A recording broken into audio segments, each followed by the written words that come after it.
मतलब abuse word use करते हैं कि इनके कपड़े फाड़ो, इन्हें गाड़ियों में डालो, तब ये बैठेंगे। तो इसका मतलब क्या है? फिर आप थप्पड़ मार दोगे, प्राइवेट पार्ट में मार दोगे, इसका मतलब ये थोड़ी हुआ। और दूसरा, इनकी मांग क्या है? इनकी मांग तो ये है कि जो पहले से उत्तराखंड में वर्षवार भर्तियां चल रही हैं नर्सिंग में, वो इस बार भी सारे अभ्यर्थी वही चाह रहे हैं कि वर्षवार भर्ती हो। तो मांग जो एकदम जेन्युइन है। धन सिंह रावत क्यों नहीं चाह रहे? धन सिंह रावत हो सकता है इसलिए भी नहीं चाह रहे होंगे, मैं आप लोगों के समक्ष भी बता सकता हूँ। हो सकता है कि इस भर्ती में पहले से जो है सेटिंग हो चुकी हो। नमस्कार, मैं हूं अश्वनी राजपूत और स्वागत करता हूं उत्तराखंड ब्रॉडकास्ट में।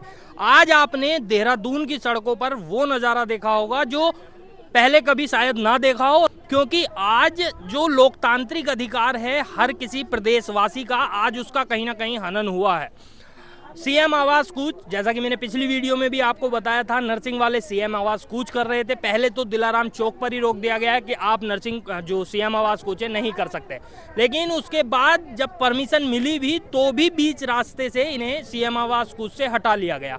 उसमें से सबसे बड़ी बात, आपने एक वीडियो जरूर देखी होगी जिसमें एक नर्सिंग महिला को एक पुलिस महिला कर्मचारी थप्पड़ मारती नजर आ रही है। उस वीडियो की गूंज अब यहाँ ये भीड़ दिख रही है, ये भीड़ है जो इकट्ठी हो रखी है, और इस भीड़ में से साफ आवाज आ रही है कि वो महिला पुलिस कर्मचारी है, उसके खिलाफ एक्शन हो और वो माफी मांगे, वो माफी भी मांगे। तो अब हमारे साथ मैम हैं, आप खड़ी हो जाइए मैम प्लीज। हमारे साथ मैम है। मैम, आपका नाम क्या है? मेरा सपना। सपना, क्या कुछ पूरा प्रकरण हुआ था उस टाइम पे? क्या हो रहा था जब आपने कुछ बोला था पुलिसकर्मी मैम को जो उन्होंने थप्पड़ मार दिया, या क्या था? नहीं, हमने कुछ नहीं बोला, हम अपना प्रॉपर रैली दे रहे थे जैसे सभी लोग दे रहे थे। उन्होंने वहाँ पे सडन बसें लगा दी, हमें सीएम हाउस जाने नहीं दिया। हमने उन्हें बोला कि हमें आपसे कुछ वो नहीं है, हमें सिर्फ सीएम हाउस में अपना लेटर देना है। उन्होंने जाने नहीं दिया। उसके बाद उन्होंने बोला बस में बैठिए। हम लोगों ने कहा मैम हम बस में नहीं बैठेंगे। हमारे साथ वालों को, कुंडीर भाई सर लोग हैं, उन लोगों को भी मार पिटाई किया गया। इतना बोला, हमने कहा हम नहीं बस में बैठेंगे। उन्होंने थप्पड़ मार दिया। जब उन्होंने थप्पड़ मारा तो मेरे साथ वालों ने बचाया। उसके बाद वो एक गंदी बात बोलते हैं कि ऐसा करो, मतलब अब्यूज वर्ड यूज़ करते हैं कि इनके कपड़े फाड़ो, इन्हें गाड़ियों में डालो, तब ये बैठेंगे। उसके बाद उन्होंने बहुत बदतमीजी की हम लोगों के साथ, नीचे गिरा के मारा उनके, और साथ ही हमें बचाने तो नहीं आए मगर वो भी सब हमको मिलके मारने लगे। मैं सरकार से, अपने पुलिस प्रशासन से यही चाहती हूँ कि वो जो भी कांस्टेबल है, मैं उसके खिलाफ एक्शन लूँगी। मुझे वो कांस्टेबल का डिटेल चाहिए। मेरी फैमिली भी इसके अगेंस्ट है, वो चाहती है कि उस कांस्टेबल का पता किया जाए। हम लोग पुलिस से कोई पर्सनली दुश्मनी नहीं है, हम सिर्फ अपनी मांगे लेके ही तो सरकार के पास जा रहे हैं कि हमारी जो भर्ती है, हमसे जूनियर लोग, हमसे जूनियर बच्चे 2020 के पास आउट बच्चे भी सीनियरिटी वाइज लग चुके हैं, तो हम 2015 वाले हमसे, और साथ ही हम लोग क्यों नहीं सीनियरिटी वाइज जा सकते हैं? जो अभी तक सीनियरिटी वाइज चल रही है, तो अब इस भर्ती को एग्जाम बेस पे क्यों किया जा रहा है? अगर एग्जाम कराना भी है तो जो 3000 तुम पहले ही भर्ती कर चुके हैं उनको भी एग्जाम में लाया जाए, वो सभी लोग भी एग्जाम में आने चाहिए। ये जो रवैया आज पुलिस का रहा है नर्सिंग अभ्यर्थियों के साथ, आप सभी लोगों के साथ, किस तरीके से देख रही हैं इसे? बहुत ही बुरी तरह से देखा है मैंने। ये पुलिस प्रशासन, हम अगर ये हॉस्पिटल्स में आते हैं, ये हमें बोलते हैं जी हम यहाँ पे पोस्टेड है, हम पुलिस स्टाफ हैं, आप हमारी मदद कीजिए, और आज ये हमारे साथ ही ऐसा कर रहे हैं। कल ही अगर हमारे पास आते हैं ट्रीटमेंट के लिए, हम क्या देंगे? आप पुलिस की फैमिली से हम ट्रीटमेंट नहीं देंगे, तो इन्हें कैसा फील होगा? इनके पेशेंट को हम मरने दें? हम मरने नहीं देते। और रही बात, सरकार जो एग्जाम चाहती है कि एग्जाम कराया जाए, जब कोविड का टाइम आया था उस समय सरकार ने एग्जाम बेस पे हमें भर्ती क्यों नहीं करा? उस समय तो सरकार ने कहा था जितना भी स्टाफ है सब ज्वाइनिंग में आ जाओ। क्यों आ जाए? तब भी एग्जाम कराती ना, कितना लोग मरता। हम लोगों ने अपनी जान जोखिम में डाल के अपनी फैमिली को छोड़ के सरकार की हेल्प करी। सरकार को जब हमारी जरूरत पड़ी तो उन्होंने पुलिस को आगे कर दिया।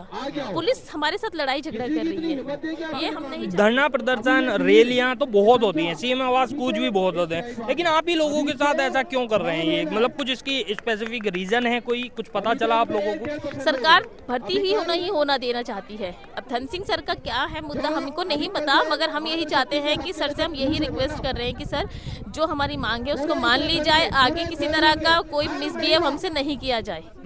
और वो कांस्टेबल का डिटेल, वीडियो, सब कुछ हमारे पास है जो ऑलरेडी सभी चैनलों पे जा चुकी है। उस कांस्टेबल के नाम मुझे नहीं पता, मेरे साथ नहीं, मेरे साथ के कई स्टाफ के साथ बदतमीजी की गई है पुलिस के थ्रू। ठीक है, पुलिस प्रशासन ने जो आज उन महिला कर्मचारी ने इस महिला नर्सिंग महिला पर हाथ उठाया, ये काफी शर्मनाक है और इसका वीडियो भी अब काफी वायरल हो गया। अब ये इन लोगों को फिर से एकता विहार धरना स्थल पर ला दिया और अभी बेरोजगार संघ के अध्यक्ष राम कंडवाल भी यहाँ पहुंच चुके हैं, तो अब उनसे जानते हैं कि क्या कुछ है, आगे की रणनीति किस तरीके से वो मिलकर नर्सिंग वालों के साथ तैयार कर रहे हैं। तो सीधा राम कंडवाल जी के पास चलते हैं। तो कंडवाल भाई हमारे साथ है। कंडवाल भाई, आज जो कुछ भी हुआ आपने अब तक देख ही लिया होगा, कैसा लग रहा है? क्योंकि धरना प्रदर्शन तो आपने भी बहुत किए हैं, रैलियां भी बहुत निकाली, लेकिन आज जो नर्सिंग के साथ हुआ उसे किस तरीके से देख रहे हैं? देखिए, ऐसा हमने कभी नहीं सोचा था कि इस उत्तराखंड में ऐसा भी होगा। एक महिलाएं जो है पहाड़ को छोड़कर जो है देहरादून में अपने जो है परिवार को यहाँ पर पाल रही हैं, और जब उनकी मांगें पूरी नहीं हो रही हैं तब वो सड़कों पर आ रही हैं, और जब सड़क में आ रही है तो पुलिसकर्मी उन पर थप्पड़ मार रहे हैं। उस महिला को थप्पड़ मारा गया जिस महिला की 3 सर्जरी जो है पेट में हो रखी है। अब आप ये बताइए कि किसी महिला की अगर पेट में सर्जरी हो रखी है और वो पुलिसकर्मी को ये बोले कि भाई मेरे पेट में आप हाथ मत लगाइए, तो उसको थप्पड़ मार देगा। तो ये मुझे लगता है बेहद दुखद हुआ है। इस राज्य में पिछले कुछ वर्षों में अगर हम देख रहे हैं तो ऐसी पुलिस की गुंडागर्दी लगातार बढ़ती जा रही है, और मुझे लगता है कि उत्तराखंड के जो डीजीपी हैं उनको जो है इस मामले को लेकर आगे आना पड़ेगा। एक बड़ा मैसेज देना पड़ेगा कि अगर जो है ऐसी घटनाएं होती हैं, अगर महिलाओं पर हाथ उठाया जाता है, तो उनको जो है उस महिला पुलिसकर्मी को या फिर जो दूसरा पुलिसकर्मी होगा उसको तत्काल हटाया जाए। और ये हमारी मांग है। अगर आज शाम तक उनको हटाया नहीं गया, बर्खास्त नहीं किया गया, तो कल उत्तराखंड डीजीपी का पुतला दहन होगा।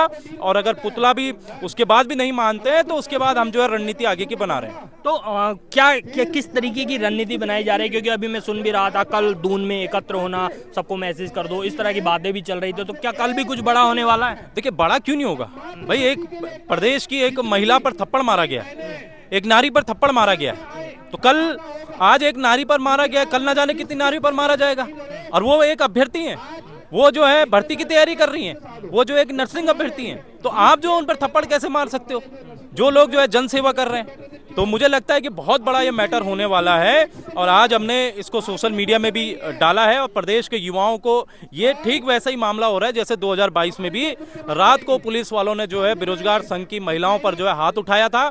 उसके बाद बेरोजगार संघ की महिला यहीं आई थी, उसके बाद हमने वीडियो बनाया था, वो वीडियो इतना वायरल हो गया था कि अगले दिन अगर आप देखेंगे तो यहाँ पर पुलिस कम पड़ गई थी। हरिद्वार से पीएससी बुलानी पड़ी, बागेश्वर से बुलानी पड़ी, पूरे प्रदेश से बुलानी पड़ी, और यहाँ पर जो है भीड़ इतनी, लगभग 20-22 हजार युवा इकट्ठा हो गए थे। तो जब महिलाओं के साथ ऐसा होगा, ऐसा अत्याचार होगा, तब जो है युवा, महिलाएं, अभिभावक, अभी तो इन लोगों ने अपने अभिभावक भी नहीं बुलाए, जिस दिन ये अपने अभिभावक को बुला देंगे उस दिन क्या होगा। तो ये समझने की मुझे लगता है जरूरत है।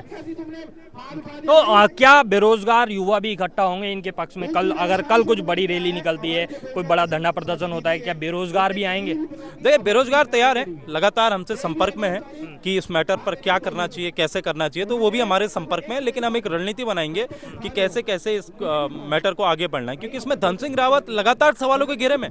उनकी हर भर्तियां अगर आप देखोगे धन सिंह रावत की तो विवादित रही हैं। वो आप सहकारी भर्ती देखो जो घोटाले की भेंट चढ़ी, वो आप जो है प्राथमिक शिक्षक भर्ती देखो जिसमें जो है फर्जी तरीके से सर्टिफिकेट बनाए जा रहे हैं, फर्जी स्थायी प्रमाण पत्र बनाए जा रहे हैं, और यहाँ पर जो उत्तराखंड के लोगों को दरकिनार करते उत्तर प्रदेश, हरियाणा, जगह जगह के लोग जो है नौकरी पा रहे हैं। कहीं ऐसा तो नहीं है कि सरकार जो इस तरीके का रवैया इनके साथ कर रही है वो इसलिए भी है कि पहले बेरोजगार संघ बैठे पेपर नकल पेपर को लेकर, उसमें मुख्यमंत्री पुष्कर सिंह धामी को खुद उतर कर आना पड़ा, उसके बाद उपनल वाले बैठ गए, उसमें भी सरकार को खुद उनके साथ डील करनी पड़ी, तभी जाकर वो मामला निपटा। उधर वकील बैठे हुए हैं और अब डॉक्टर भी सड़कों पर आ गए। तो सरकार सोच रही है जैसे अभी पीछे उन्हें परेड ग्राउंड पर बैठने ही नहीं दिया, इकट्ठा ही नहीं होने दिया, तो कहीं ऐसा तो नहीं है सरकार की बहुत ज्यादा हो गया, अब इन्हें हम बैठने ही नहीं देंगे, ऐसा कुछ करने ही नहीं देंगे? तो इसका मतलब क्या है? फिर आप थप्पड़ मार दोगे, प्राइवेट पार्ट में मार दोगे, इसका मतलब ये थोड़ी हुआ। और दूसरा, इनकी मांग क्या है? इनकी मांग तो ये है कि जो पहले से उत्तराखंड में वर्षवार भर्तियां चल रही है नर्सिंग में, वो इस बार भी सारे अभ्यर्थी वही चाह रहे हैं कि वर्षवार भर्ती हो। तो मांग जो एकदम जेन्युइन है। धन सिंह रावत क्यों नहीं चाह रहे? धन सिंह रावत हो सकता है इसलिए भी नहीं चाह रहे होंगे, मैं आप लोगों के समक्ष भी बता सकता हूँ। हो सकता है कि इस भर्ती में पहले से जो है सेटिंग हो चुकी हो, पहले से जो है सीटें बिक चुकी हो। क्योंकि अगर आप देखेंगे तो कुछ सालों पहले श्रीनगर जो कॉलेज है, एक तरह से कैंपस है श्रीनगर का, अस्पताल है, वहाँ पर अगर आप देखेंगे तो लगभग 14 जो भारी लोग हैं, 44 जो भारी लोग हैं, उनको वहाँ पर संविदा के तौर पर जो है रखा जाता है, और आज वो जो है लगभग जो है पक्के होने की स्थिति में है। तो ये कितनी बड़ी विडंबना है। उनका कोर्ट में चल रहा है उनका मामला, और अगर वो पक्के हो गए तो इस प्रदेश में एक नियमावली बन जाएगी कि ग्रुप सी में भी भारी लोग जो है अप्लाई कर सकते हैं, उनको भी आप नौकरी दे सकते हो। धन सिंह रावत के क्षेत्र में ये चीजें चल रही हैं, तो मुझे लगता है कि ये समझने की जरूरत है। अभी इनके जो है प्राथमिक शिक्षक भर्ती में भी ये चीजें चली, उससे पहले जो है सहकारी बैंक भर्ती में भी चली। तो ये चल क्या रहा है आखिरकार? धन सिंह रावत चाह क्या रहे हैं? उत्तराखंड के युवाओं के हित में क्यों नहीं सोच रहे हैं? ठीक है, बड़ा सवाल एक ये भी है कि रैलियां तो और भी काफी हुई है, सीएम आवाज कुछ बेरोजगार संघ ने भी किया, अन्य लोगों ने भी किया, पार्टियां भी करती हैं, लेकिन इस बार जो पुलिस का रवैया रहा है, किसके आदेशों पर ऐसा हो रहा होगा? देखिए, आदेश कौन दे सकता है? आदेश जो हाईकमान होगा वही आदेश दे रहा होगा। हो सकता है इसमें बहुत सारे बड़े नेता शामिल हो सकता है धन सिंह रावत भी इसमें शामिल हो सकता है सरकार खुद इसको सरकार के अन्य मंत्री, मुख्यमंत्री जो भी हैं वो सब इसको करवा रहे हो। लेकिन मुझे लगता है कि मुख्यमंत्री को एक बार नरम दिल दिखाकर इनको एक बार बुलाना चाहिए, और बुलाना ये चाहिए इनके साथ एक जो है एक मीटिंग करनी चाहिए, वो चाहे आधे घंटे की हो चाहे वो 1 घंटे की हो, लेकिन इनके साथ बैठना चाहिए, इनकी पीड़ा समझनी चाहिए। जब तक आप संवाद नहीं करोगे, जब तक आप किसी के साथ बातचीत नहीं करोगे, तब तक कुछ नहीं होगा। यही हमने मुख्यमंत्री पुष्कर सिंह धामी को पिछले 3-4 साल से समझा रहे हैं कि आप संवाद कीजिए। इस बार उन्होंने संवाद किया परेड ग्राउंड में, तब जाके मांगे जो है पूरी हुई हैं। अगर आप संवाद नहीं करते, मुख्यमंत्री जो है बातें नहीं करते, तो शायद आज जो है उनकी कुर्सी भी खतरे में रहती। ठीक है, ठीक है। तो ये थे राम कनवाल जी जिन्हें आपने सुना, और बड़ा सवाल यही है आखिर इस तरीके का रवैया किस लिए? अपनी मांगों को रखने के लिए जब कोई युवा जा रहे हैं तो उन्हें क्यों सुनना आखिर नहीं चाह रहे? क्यों उनका ज्ञापन सीएम धामी तक पहुंचने नहीं दिया जा रहा? ये अपने आप में बड़ा सवाल है। आगे की अपडेट के लिए बने रहिएगा। धन्यवाद, और चैनल को सब्सक्राइब जरूर कीजिएगा।